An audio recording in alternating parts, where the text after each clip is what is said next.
नमस्कार।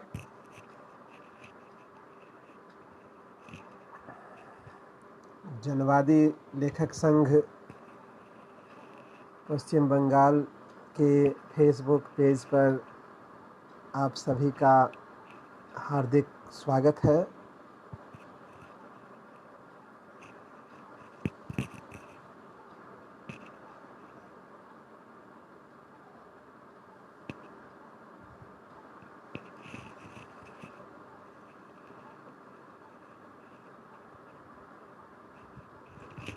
मधुरिमा जी नमस्कार। मैं देवेंद्र कुमार देवेश, जनवादी लेखक संघ पश्चिम बंगाल का हृदय से आभारी हूँ कि उन्होंने अपने इस कार्यक्रम में मुझे जोड़ा। मित्रों, जनवादी लेखक संघ की यह पहल कि प्रेमचंद की जयंती के अवसर पर पूरे महीने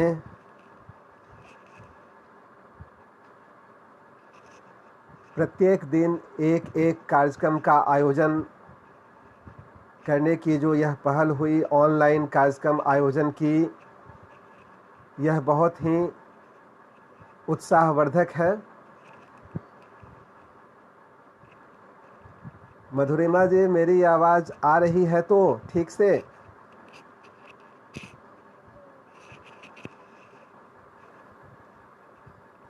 जैसा कि मित्रों आप सभी जानते हैं कि प्रेमचंद हिंदी और उर्दू के कालजयी कथाकार हैं। वे पत्रकार और संपादक भी थे। कहानी एवं उपन्यास के अलावा उन्होंने नाटक, जीवनी, निबंध, आलोचना आदि विधाओं में भी लेखन किया। बच्चों के लिए भी उन्होंने भरपूर लिखा। उनके द्वारा लिखित कुत्ते की कहानी को हिंदी में बच्चों के लिए लिखित प्रथम उपन्यास के रूप में स्वीकृति प्राप्त है। लेकिन नई पीढ़ी के लोगों के लिए यह एक अल्पज्ञात तथ्य है कि प्रेमचंद एक अनुवादक भी थे।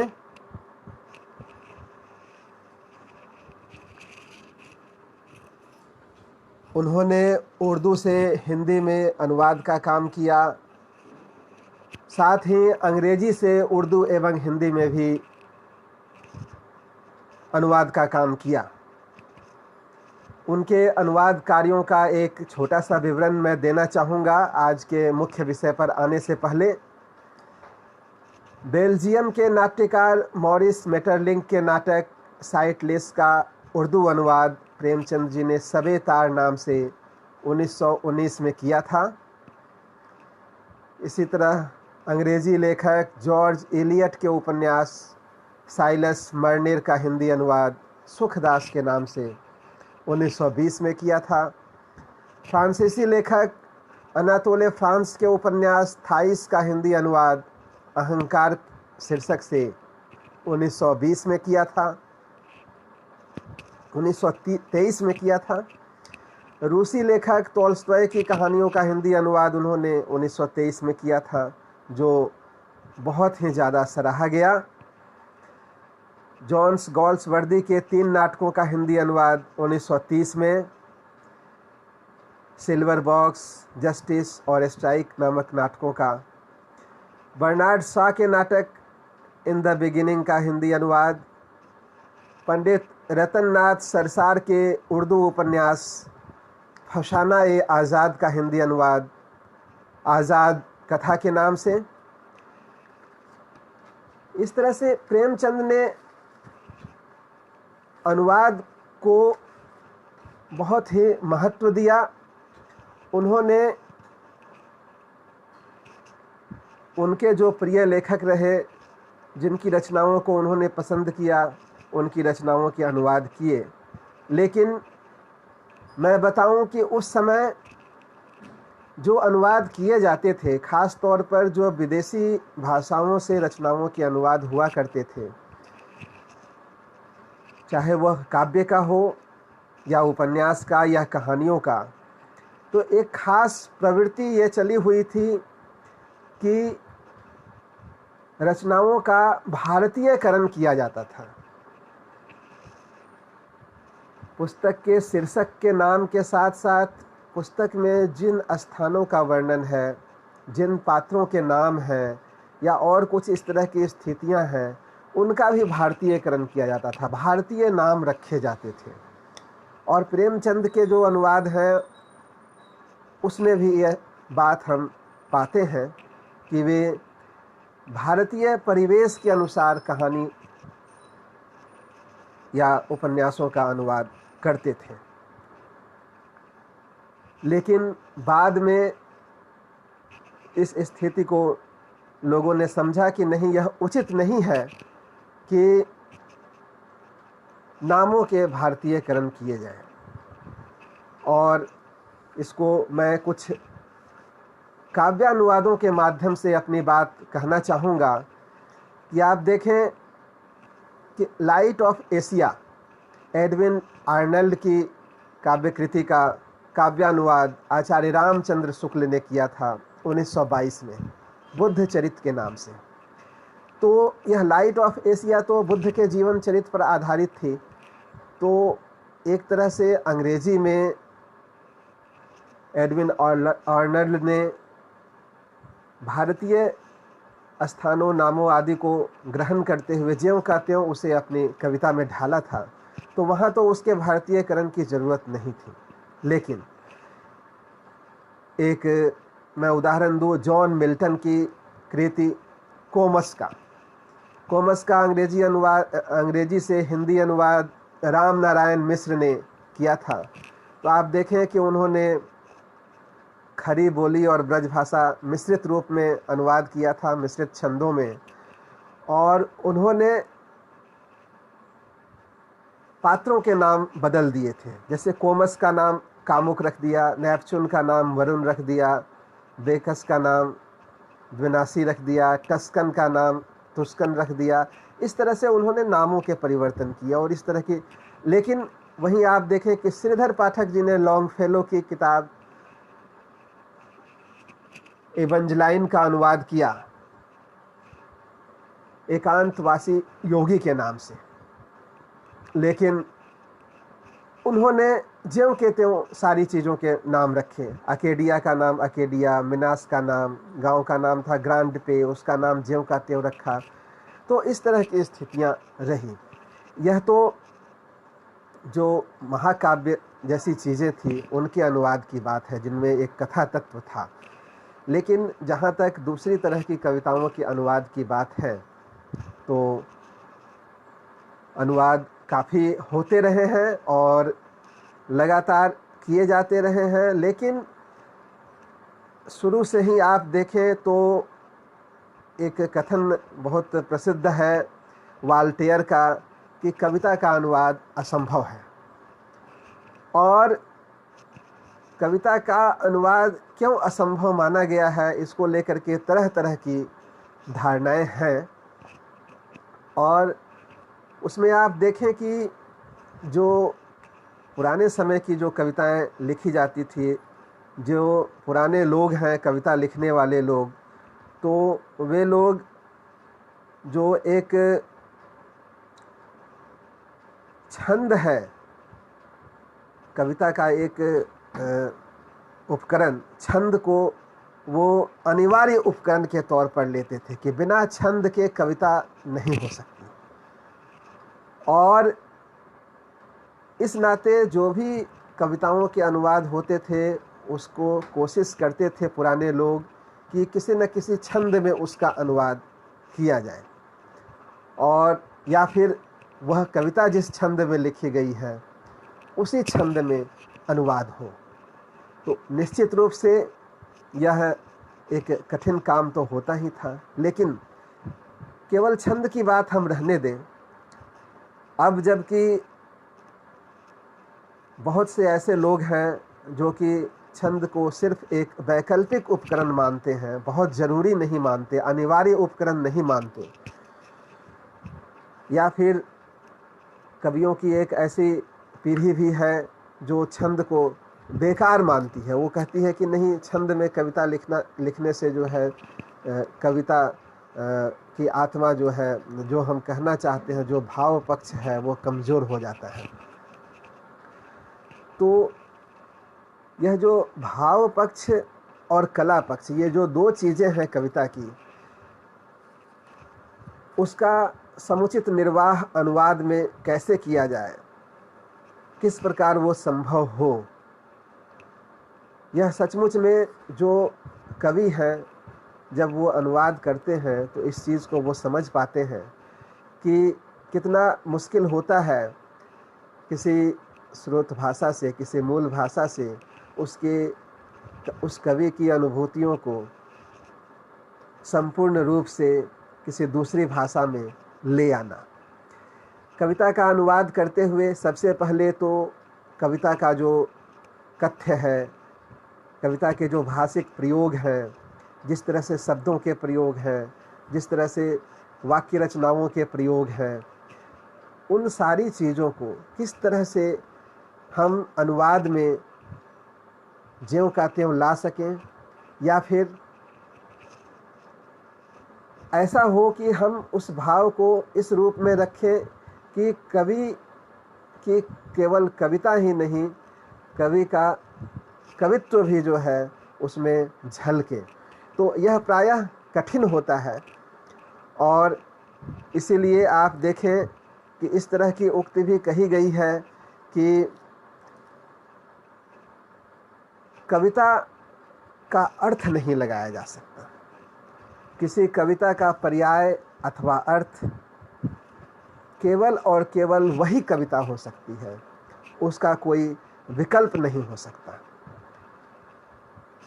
सचमुच में कविता का कोई अनुवाद जब होता है तो वह उसका विकल्प नहीं होता, वह उसका प्रतीक ही होता है, उसका एक प्रतिरूप ही होता है।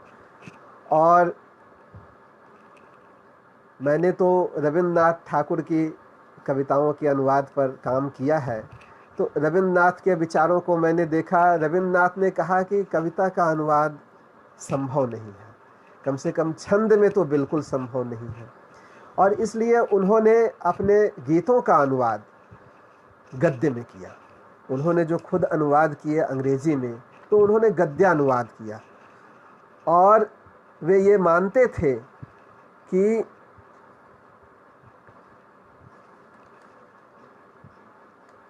गीतों की सर्जना कवि और कविता का परिणय है।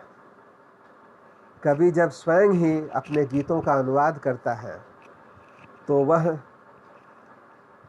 ऐसा है जैसे कि परिणय करके जिस वधू को, जिस पत्नी को वो ले आया है, उसे वह दूसरों के समक्ष प्रस्तुत करने के लिए नए तरीके से तैयार कर रहा है। तो इस तरह की उनकी धारणा थी, और वो अपने अनुवाद के बारे में मानते थे कि मैंने अनुवाद नहीं किया है, मैंने पुनर्सर्जना की है। वास्तव में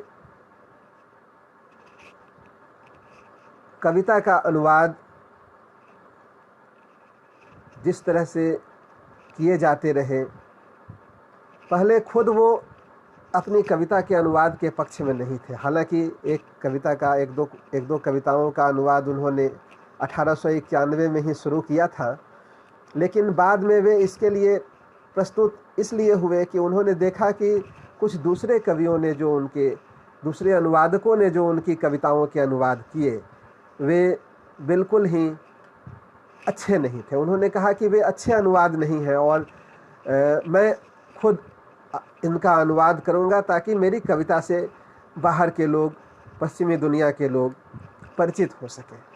लेकिन उनका मानना था कि कविता या साहित्य जो है, वह उसका जो प्राण रस है वो भाषा की सिराओं में बहता है,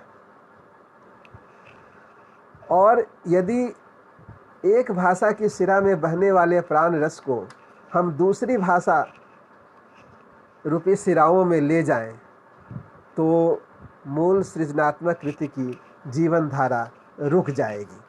ऐसा उनका कहना था।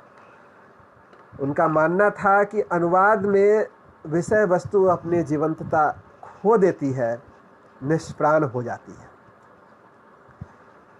वे कहते थे कि अनुवाद ठीक उसी तरह से है जैसे जब किसी गाय का सद्यजात बछड़ा मर जाता है तो उस बछड़े के खाल में भूसा भर करके एक रूपाकार तैयार किया जाता है कि और उसे फिर सामने लाया जाता है गाय के कि वह उसको अपना बछड़ा समझ करके दूध देना शुरू कर दे।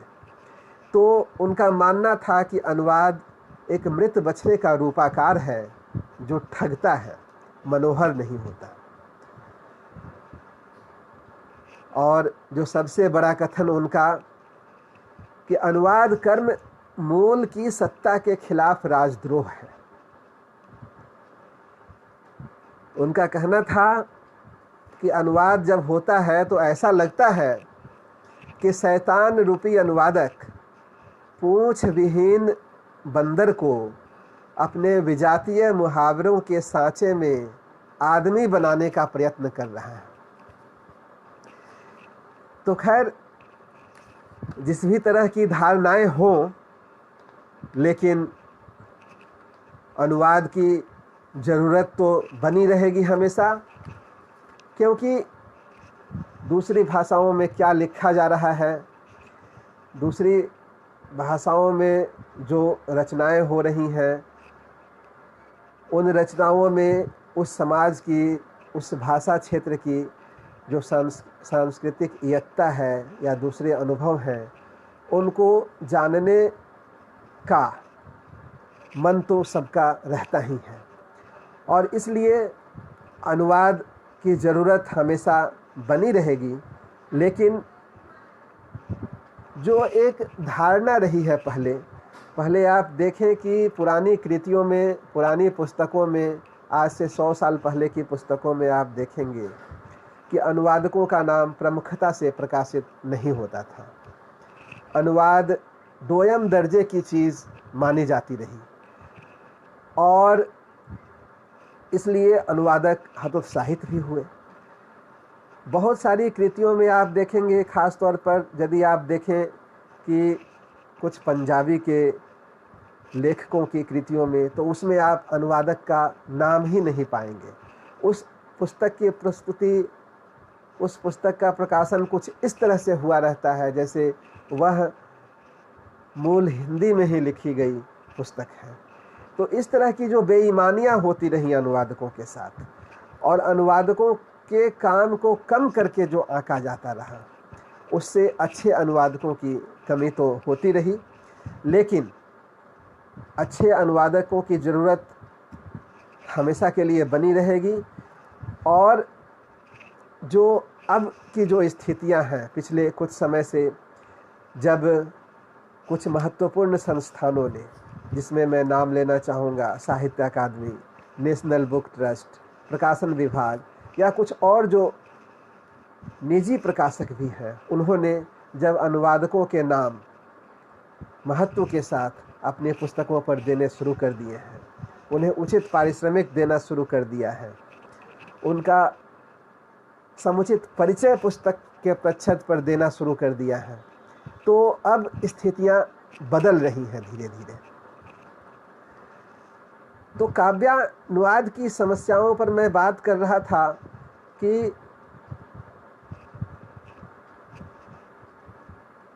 चूँकि अनुवाद एक पुनर्सर्जना ही है, इसलिए मूल भाव की रक्षा कैसे हो, उसकी जीवंतता को, उसकी प्राणवत्ता को कैसे बनाकर रखा जाए, कैसे उसका अनुवाद हो कि वो अनुवाद की भाषा न लगे, वो मूल भाषा में लिखी हुई कविता लगे, और यह भी इतना ज़्यादा न हो कि अनुवादक का कवित्व उस पर हावी हो जाए। जो मूल कवि है उसके कवित्व की रक्षा कैसे हो, मूल कविता की जो भावना है, जो उसका प्रभाव है, जो उसका प्रवाह है, वह स्रोत भाषा में जिस रूप में है वह अनुवाद की भाषा में कैसे आए। ये सारे जो है समस्याएं, ये सारी चुनौतियां अनुवादक के समक्ष होती हैं। और मैं देखता हूँ कि कविता के अनुवाद करते हुए हम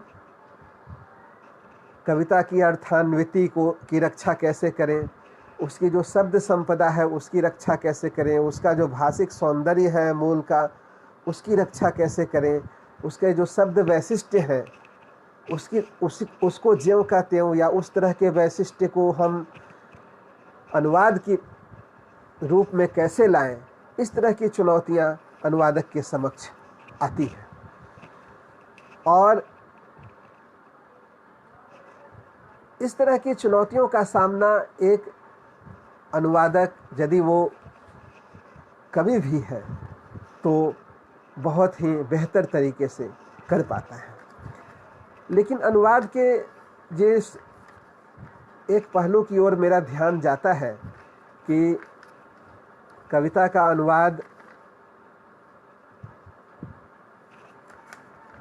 एक तो यदि मूल भाषा से किया जाए सीधे सीधे, और दूसरा किसी संपर्क भाषा के माध्यम से किया जाए, क्योंकि यदि ज़रूरत है किसी कविता को अपनी भाषा में लाने की और उस भाषा को जानने वाले लोग हमारी भाषा में नहीं हैं, जिस भाषा में हम उस कविता को लाना चाहते हैं, तो एक और एक उपाय उसका रह जाता है कि किसी संपर्क भाषा के माध्यम से उस कविता का अनुवाद किया जाए।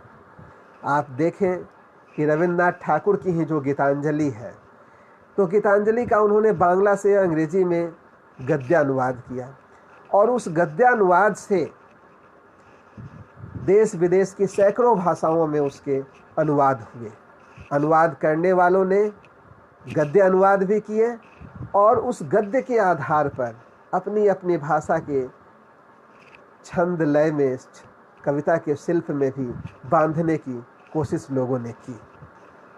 लेकिन आप देखेंगे कि प्रायः ऐसा होता है कि यदि मूल भाषा से सीधे सीधे अनुवाद न किया जाए तो मूल कविता कहीं न कहीं खो जाती है। मूल कविता का जो प्रभाव है वो कहीं न कहीं खो जाता है। ख़ास तौर पर जो उसकी शब्दावली है वो शब्दावली कहीं न कहीं अलग हो जाती है। मेरा मानना है कि यदि जिन भाषाओं की शब्द संपदा प्रायः एक जैसी है,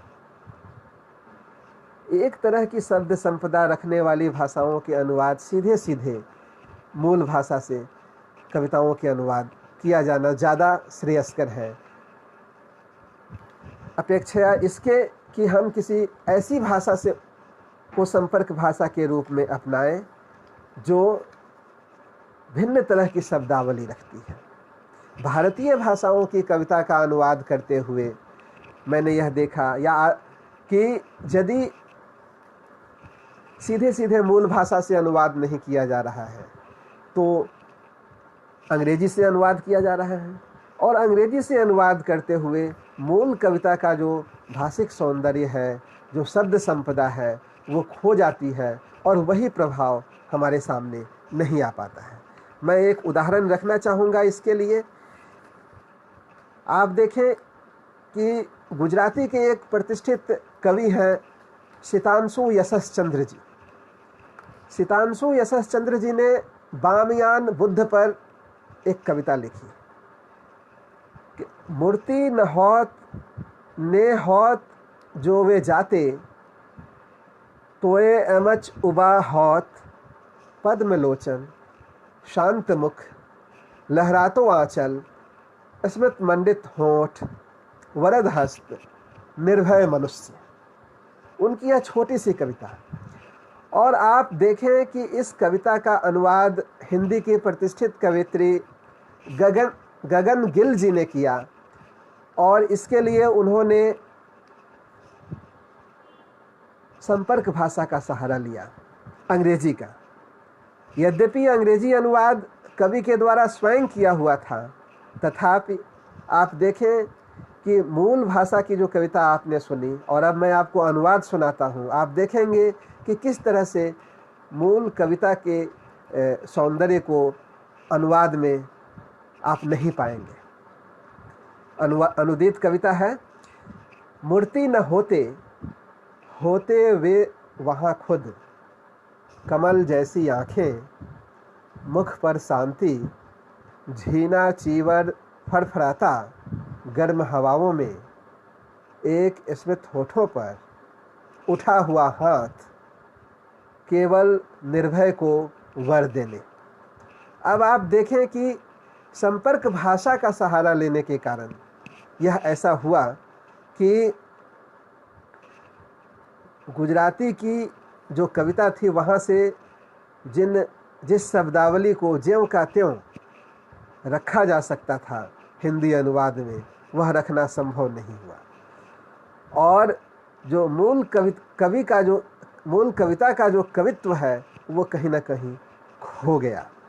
तो इस तरह की स्थितियां आती हैं, लेकिन तथापि ऐसा होता है कि ज़रूरत तो बनी रहती है कि अनुवाद संपर्क भाषा के माध्यम से किया जाए।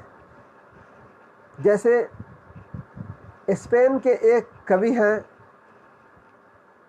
उनकी कविता का एक अनुवाद मैंने खुद किया। तो चूँकि स्पेनी तो मुझे नहीं आती, तो मैंने अंग्रेजी का सहारा लिया। आप देखें, यह अनुवाद कवि हैं फ्रांसिस्को मुनोज सोलर। उनकी कविता हम धोखे में न रहें, घृणा लुभाती है, हमारे लिए यह जरूरी है कि हम इतिहास को देखें, इसकी आगजनी के तांडव को याद करने के लिए। शिष्ट हत्यारे आराम नहीं करते, वे अपने घृण्य शिकार का पीछा करते हैं। वे भेद करते हैं, बर्बर हो उठते हैं, हत्या करते हैं। सदैव दृढ़, स्वच्छ, विश्वसनीय वे प्रतीकों से समुदायों को मिटाते हैं और स्वयं के बचाव के लिए लश्कर के साथ होते हैं। हम धोखे में न रहें, घृणा प्यारी है, सत्य और सह अस्तित्व की मांग है कि भाईचारा और सहानुभूति वाग्वीर के मौन में न रहे तथा घृणा इतिहास का पुनर्लेखन न करे।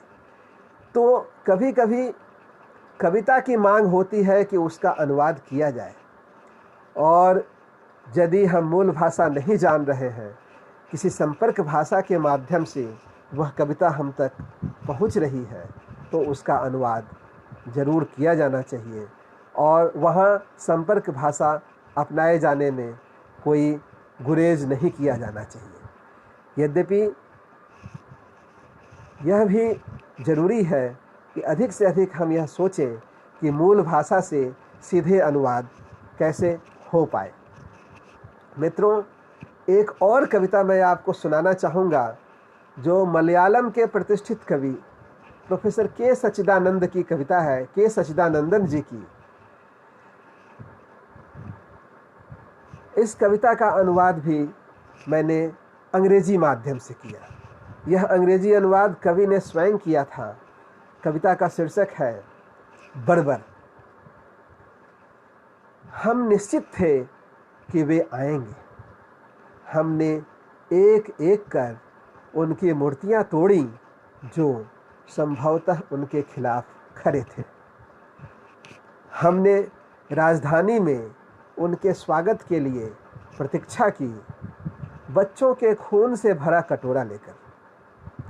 हमने कपड़े उतार दिए छाल पहनने के लिए। स्मारकों में आग लगाई, उनके आगमन हेतु यज्ञ की अग्नि प्रज्वलित की।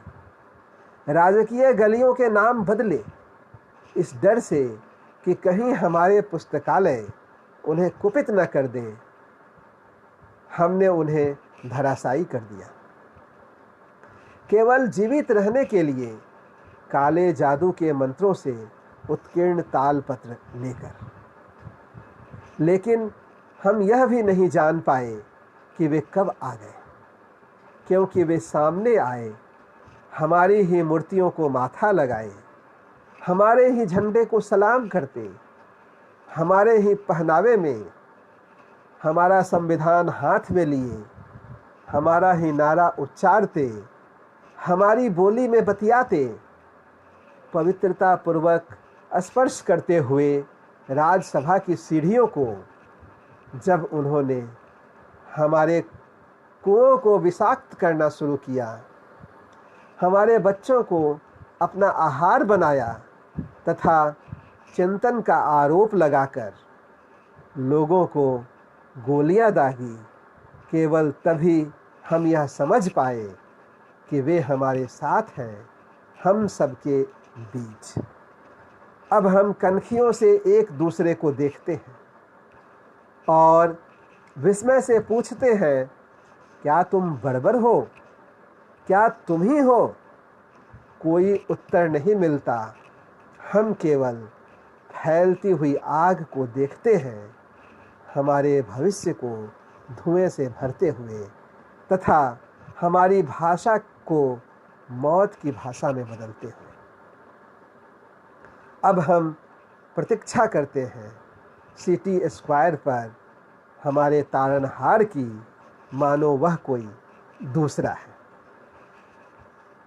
तो मित्रों, मलयालम कविता का यह अनुवाद अंग्रेजी के माध्यम से किया गया।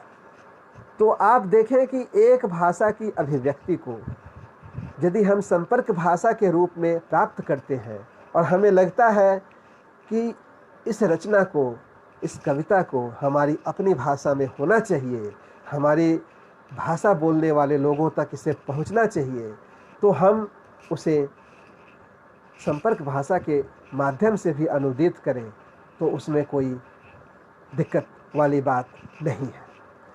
अब एक और चीज़ की ओर मैं इशारा करना चाहूँगा कि जो कविता है,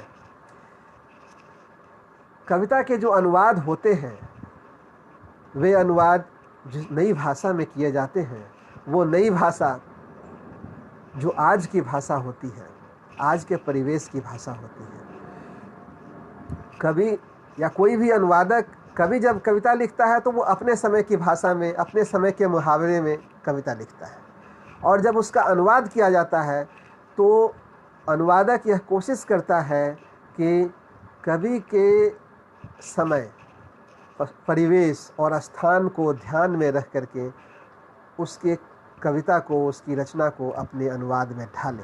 लेकिन अनुवाद की यह मांग होती है कि जिस समय में, जिस परिवेश में, जिस भाषा में अनुवाद किया जा रहा है उसको ध्यान में रखा जाए। और आप देखें कि पिछले 100 सालों से भी अधिक समय से, उदाहरण लूँ मैं रविन्द्रनाथ ठाकुर की गीतांजलि का, जिसके अनुवाद लगातार किए जा रहे हैं। रविन्द्रनाथ ठाकुर ने खुद पहला अनुवाद 1910 के आसपास किया अंग्रेजी में, और उसके बाद 1915 से 15 में उसका अनुवाद हिंदी में पहली बार आया, और लगातार हिंदी में 50 से भी ज़्यादा अनुवाद अभी पिछले 100 वर्ष की अवधि में प्रकाशित हो चुके हैं।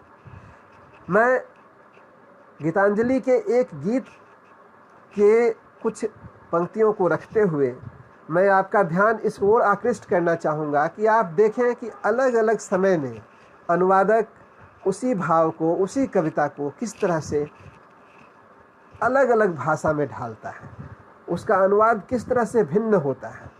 और वह भिन्नता इसलिए भी आती है कि जो अनुवाद कर रहा है उसकी अपनी समझ किस तरह की है, उसकी अपनी भाषा शैली किस तरह की है, और वह जिस समय में अनुवाद कर रहा है, जिस परिवेश में रह कर के अनुवाद कर रहा है, वहाँ की भाषा किस तरह की है, वहाँ की ज़रूरत किस तरह की है, भाषिक ज़रूरत किस तरह की है, वहाँ के भाषाई मुहावरे किस तरह के हैं। आप देखें रविन्द्रनाथ ठाकुर की गीतांजलि का के एक गीत की पंक्तियाँ हैं कि आमी बहु वासनाए प्राण पण चाई, वंचित करे बाँचाले मोरे, ए कृपा कठोर संचित मोर। जीवन भरे। अब इन पंक्तियों का अनुवाद आप देखें, 1924 में गिरधर शर्मा नवरत्न ने इसका अनुवाद किया। मैं चाहता हूँ प्राणपन से पूर्ण हो बहुवासना, रक्षा प्रभो तू कर रहा उनसे मुझे वंचित बना। अत्यंत दारुण तव कृपा मेरा यही संचित लसे, जीवन सभी है संगठित मेरा हुआ इससे कसे। अब आप देखें, इन्हीं पंक्तियों का अनुवाद लगभग 20-22 साल बाद लालधर त्रिपाठी प्रवासी ने 1946 में किया। किस तरह से? अमित वासना प्राण से चाहता पर प्रवंचित किया किंतु मुझको बचाया, कृपा यह कठिन नाथ तेरी महा है कि जिससे भरा आज जीवन दिखाया। फिर आप देखें, फिर लगभग 20 सालों के बाद हंस कुमार तिवारी जी ने इन्हीं पंक्तियों का अनुवाद किया 1961 में। बहुत वासनाओं पर मन से हाय रहा मर, तुमने बचा लिया मुझको उनसे वंचित कर, संचित यह करुणा कठोर मेरा जीवन भर। अब आप देखें, फिर 20 साल के बाद का अनुवाद 1982 का अनुवाद, यह अनुवाद श्यामलाल जी ने किया। है वासनाएं अमित मेरी और करुण पुकार है, पर तू अस्वीकृति प्रबल से मेरा किया उद्धार है। तेरी प्रबल करुणा यही है ओत प्रोत किए हुए, संपूर्ण जीवन को मेरे निशंक अंक में लिए हुए। अब आप देखें, अगले 20 साल के बाद इन पंक्तियों का अनुवाद प्रयाग शुक्ल जी ने इसका अनुवाद किया 2002 में। वासनाएं ललचाती मुझे, खींचती हैं वे अपनी ओर, तुम ही पर करके कृपा कठोर, काट देते हो उनकी डोर। और ये तो देखिए आप, अनुवाद लोगों ने किए मूल बांग्ला से, लेकिन एक कवि ने अनुवाद किया 1940 के आसपास, जीवनलाल प्रेम ने। उन्होंने इन्हीं पंक्तियों का अनुवाद रविन्द्रनाथ ठाकुर की अंग्रेजी के माध्यम से किया। तो उन्होंने कैसा अनुवाद किया? जीवनलाल प्रेम ने अनुवाद किया, कामनाएं मेरी अनंत हैं और मेरी चित्कारें करुणाजनक, परंतु निष्ठुर अवहेलना से तुम निरंतर सुरक्षित करते आए हो, तथा तुम्हारी यह प्रबल सहानुभूति मेरे समस्त जीवन में व्याप्त हो गई है। तो आप देखें किस तरह से अनुवाद की भाषा बदलती है, अनुवाद का छंद बदलता है। अनुवाद में कविता भी कहीं ना कहीं बदलती जाती है, तथापि अनुवादक का उद्देश्य तो यही होता है कि मूल कविता की भावना की रक्षा करे। मैं वह मूल पंक्तियां एक बार फिर दोहराता हूँ कि आमी बहु वासनाए प्राणपन चाई, वंचित करे बाचाले मोरे, ए कृपा कठोर संचित मोर जीवन भरे। अब आप यह देखिए कि इन्हीं पंक्तियों का अनुवाद मैंने क्या किया 2019 के आसपास। मुझे बहुत सी वासनाएं प्राण प्रिय हैं, बचाया तुमने उनसे मुझको कर वंचित, निष्ठुर कृपा तुम्हारी है यह मेरे जीवन भर का संचित।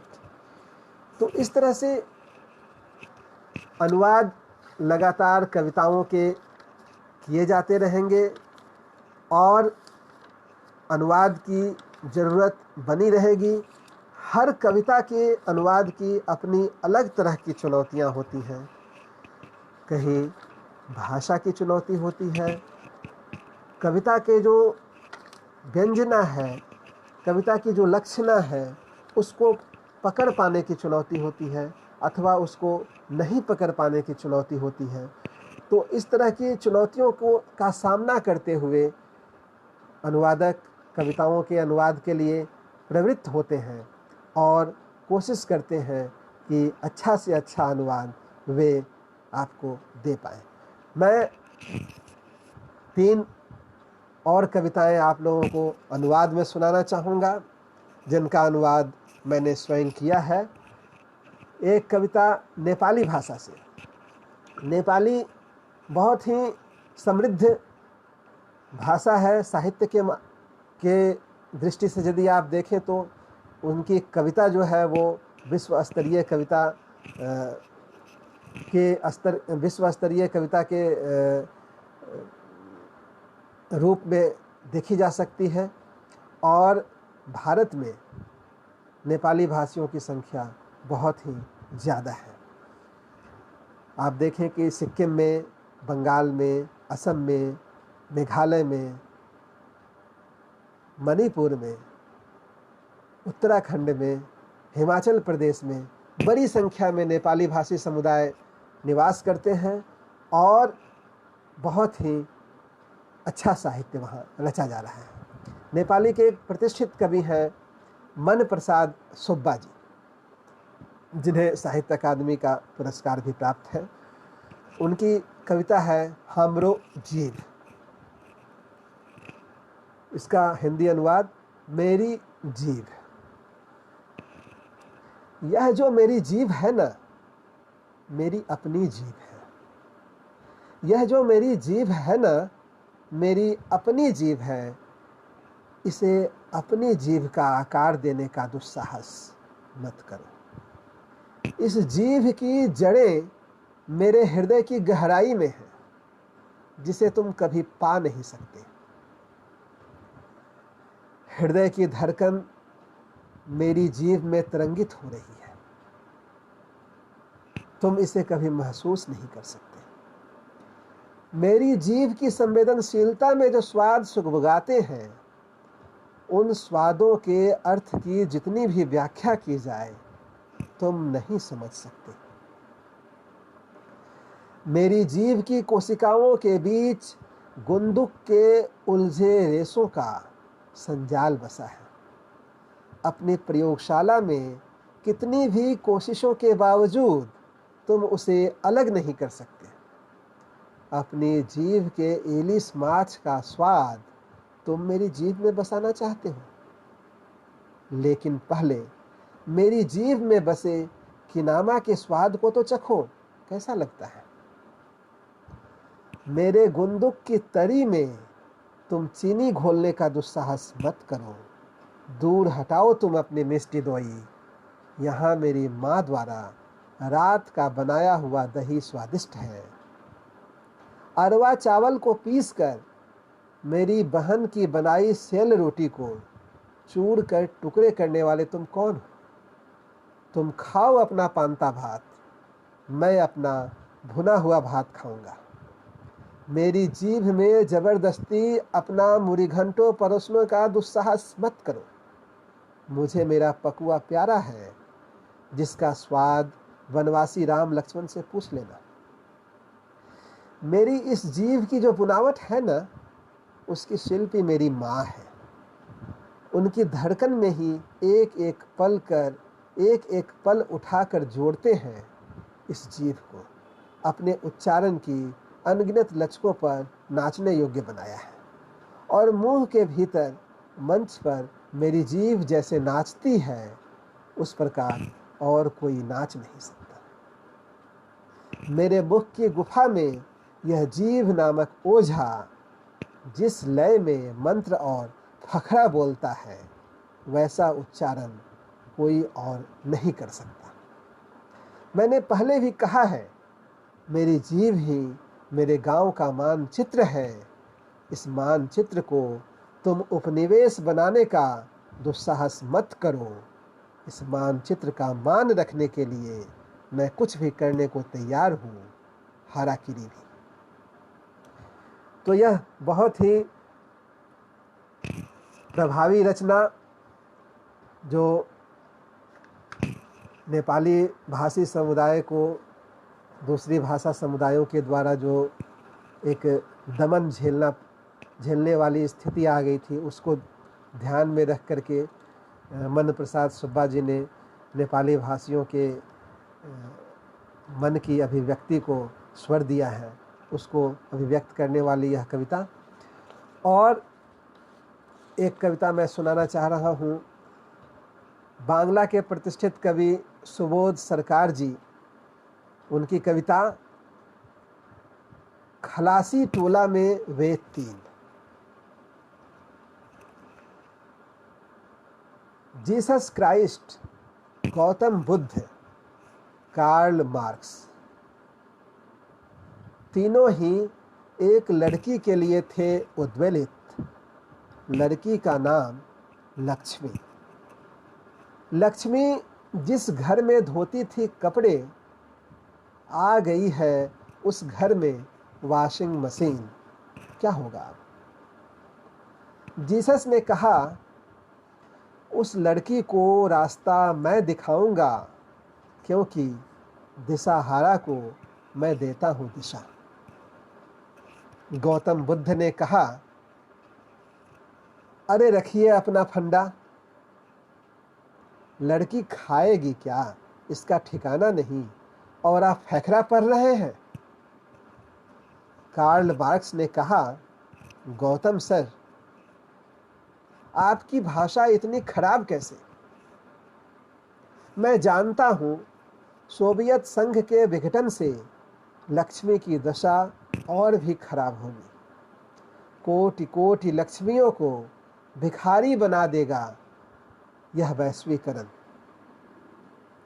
खलासी टोला की देसी दारू की चुस्की लेकर बोले जीसस, लक्ष्मी के पास यदि एक रोटी है तो उसे अपने भाई बहनों के साथ मिल बांटकर खाना चाहिए। तब वह पाएगी कि उसका पेट भर गया है। गौतम बुद्ध ने कहा, आप भी किसी दिन पिएंगे देसी दारू, यह तो कहीं बाइबल में लिखा नहीं। लेकिन ठीक ही है, भारत लक्ष्मियों को अब और भात रोटी नहीं दे पाएगा। कार्ल मार्क्स ने अपनी बात पूरी की। आज भी मेरे भूत तक से डरते हैं अमेरिका, रूस, अफ्रीका। लक्ष्मी को दूसरी लक्ष्मियां ही खिला सकती हैं, मैं और आप नहीं। कोटि कोटि लक्ष्मियां जब एक साथ खड़ी होंगी तब देखिएगा होता है क्या। तभी गांधी आ खड़े हुए।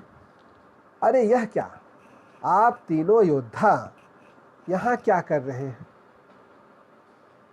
गौतम बुद्ध ने कहा, यहाँ लोग क्या करते हैं छोकरे? गांधी ने कहा, यहाँ आकर अच्छा ही किया। पार्लियामेंट में आप लोगों को घुसने नहीं देंगे, मुझे ही भाव नहीं देते। आश्विन मास की सांध्य बेला के प्रकाश में लक्ष्मी अपने बच्चे को संभाल नहीं पा रही। उसके पेट में भारत भर की भूख है। उसकी आंखों में समूची पृथ्वी का स्वप्न बड़ी होकर अमर्त्य सेन बनेगी। किंतु बिना खाए पिए रहकर कोई अमर्त्य सेन बन सकता है क्या? कार्ल मार्क्स ने सब देख सुनकर खलासी टोला में ही बैठकर कम्युनिस्ट मैनिफेस्टो में एक नई लाइन जोड़ी, यदि लक्ष्मी को ही भात नहीं मिल पा रहा तो सरस्वती को कौन देगा रोटी। मित्रों, यह तो सामाजिक स्थितियों और आर्थिक स्थितियों को लेकर के एक बहुत ही महत्वपूर्ण कविता। लेकिन आप देखें कि एक और भी महत्वपूर्ण विमर्श है। जब हम अनुवाद की बात करते हैं तो वह विमर्श है भाषा का। बहुत सी भाषाएं मृत्यु की कगार पर आ खड़ी हुई हैं, क्योंकि उनके बोलने वाले खत्म होते जा रहे हैं। और भारत तो बहुत सी भाषाओं का देश है, सैकड़ों भाषाएं यहाँ हैं। खास तौर पर पूर्वोत्तर में आप देखें तो पूर्वोत्तर में तो बहुत सी भाषाएं वाचिक परंपरा में अभी भी मौजूद हैं। बहुत से समुदायों की भाषाएं हैं जो लिपि की बाट जोह रही हैं, लिखे जाने की बाट जोह रही हैं, सजोए जाने की बाट जोह रही हैं। उनमें जो साहित्य रचा गया है, जो वाचिक परंपरा में मौजूद है, उसका सही सही अनुवाद कैसे हो, इसकी बाट जोह रही है। और ये जो भाषाएं हैं जो भारतीय भाषाओं जैसी आसान नहीं है, जो ख़ास तौर पे जो आदिवासी भाषाएं हैं, भारत के आदिवासियों की जो भाषाएं हैं, वे भाषाएं बिल्कुल भिन्न, उसकी शब्दावली आप देखेंगे पाएंगे, उसकी जो ध्वनियाँ हैं वो बिल्कुल अलग तरह की ध्वनियाँ हैं। तो उस तरह के भाषाओं की जो रचनाएं हैं, उनको अनुवाद किया जाना कहीं न कहीं बहुत ज़्यादा दुष्कर है। तथापि जो लोग हिंदी सीख रहे हैं, या जो लोग अंग्रेजी सीख रहे हैं, या जो लोग उस परिवेश की दूसरी अन्य भाषाएं सीख रहे हैं, जैसे उड़ीसा के लोग जब उड़िया सीख ले रहे हैं, जो उड़ीसा के आदिवासी हैं, या बंगाल के जो आदिवासी हैं जब वो बंगला भाषा सीख ले रहे हैं, तो वो अपनी भाषा के रचनाओं को कहीं ना कहीं उस भाषा में लाने की कोशिश कर रहे हैं। यद्यपि उसी रूप में, उसी तरह की ध्वनियों के साथ, उसी तरह के प्रभाव के साथ वो चीज़ें अनुवाद में नहीं आ पा रही हैं, लेकिन इस पर विशेष रूप से ध्यान दिए जाने की ज़रूरत है। भाषा के महत्व को रेखांकित करती हुई एक बहुत ही महत्वपूर्ण कविता असमिया भाषा के कवि सनंत तांती जी की कविता भाषा शीर्षक से जो मैंने पढ़ी थी, मैंने उसका अंग्रेजी अनुवाद पढ़ा पहले, तो वह कविता मुझे इतनी महत्वपूर्ण लगी, मैंने कवि से कहा कि मुझे मूल असमिया कविता आप उपलब्ध कराएं, और उसके बाद मैंने उस कविता का अनुवाद किया। वह कविता मैं आपके समक्ष रखता हूँ। भाषा, कवि सनंत तांती, असमिया से हिंदी अनुवाद।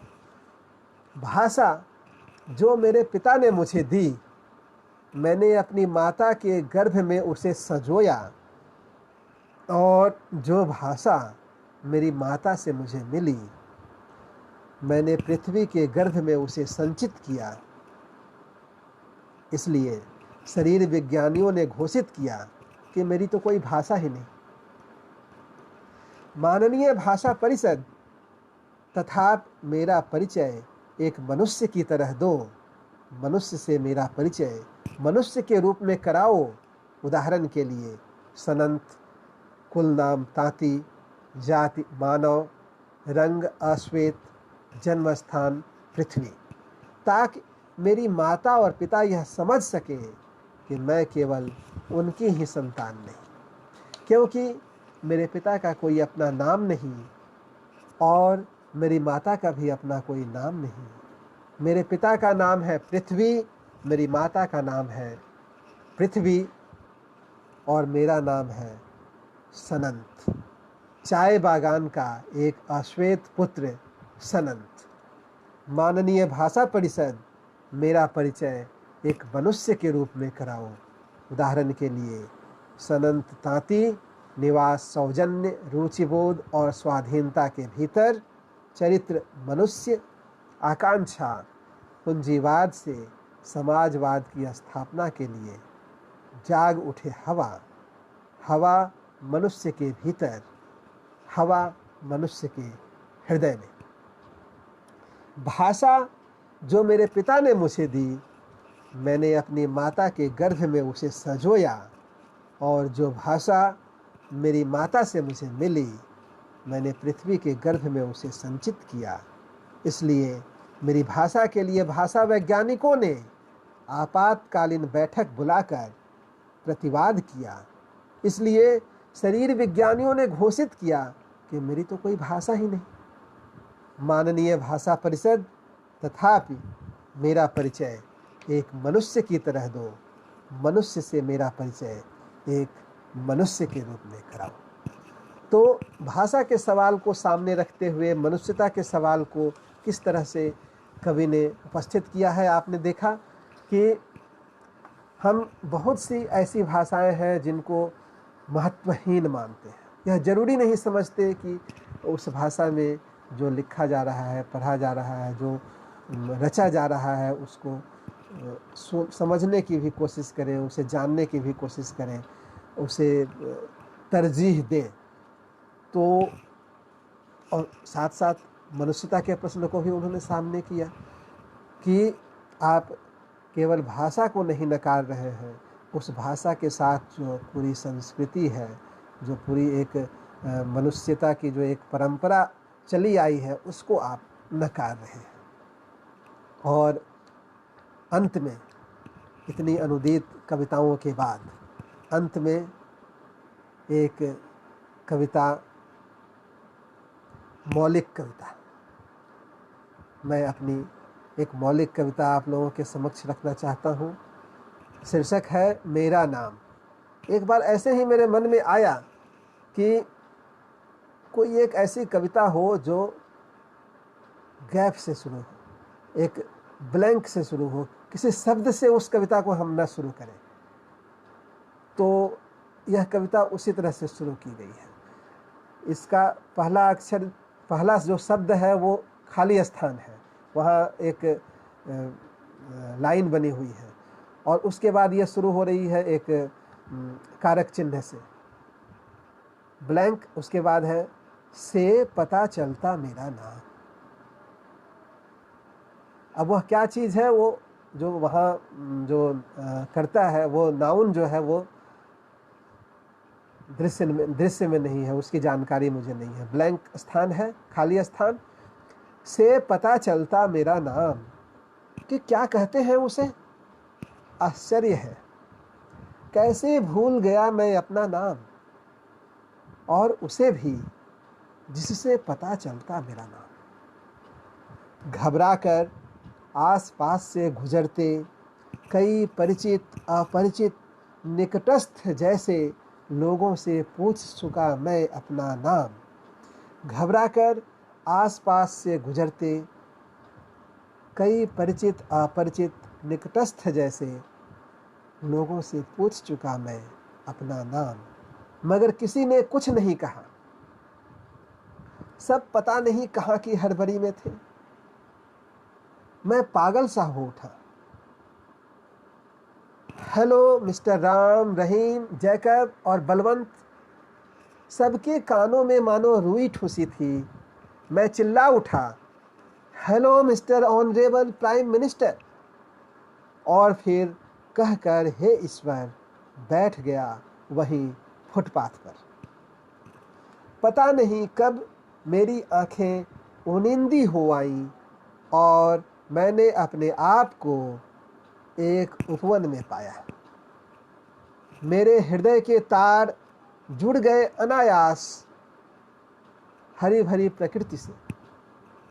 सुबह सवेरे फुदकती हुई गौरैया, कान फाड़ता कौवों का काँव काँव, रम्हाती हुई गाय, दूध पीने को मचलता हुआ बछड़ा, खिलती हुई कली, महकता हुआ फूल, गुंजार करते भंवरे, हर डाली पर इतराती तितलियाँ, चारों तरफ फैली हुई नरम धूप, चौखट पर उतरती हुई सांझ, खिड़की से झांकता हुआ चांद, तन को सिहराती हुई हवा।